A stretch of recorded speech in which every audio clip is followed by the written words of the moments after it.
Tu, eik čia. Ateini čia. Pardavėjas. Taip, sveiki, klausau. Taip, man batoną minkštą, duok vienai.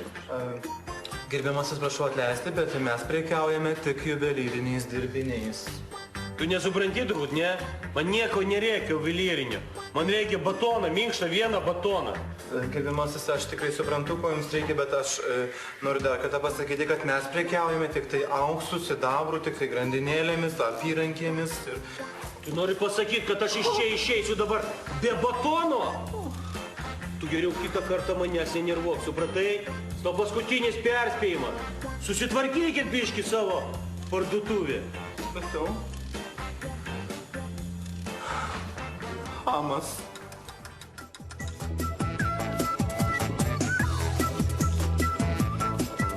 Darova, ateini čia greitai. Greitai, čia ateini. Greitai. Labadiena, prašau jūsų batoną. Batono man nereikia. Batoną po vakar jau į vaistinę užvežė. Man reikia majonezo. Aš antrą perspėjimą neduosiu tam.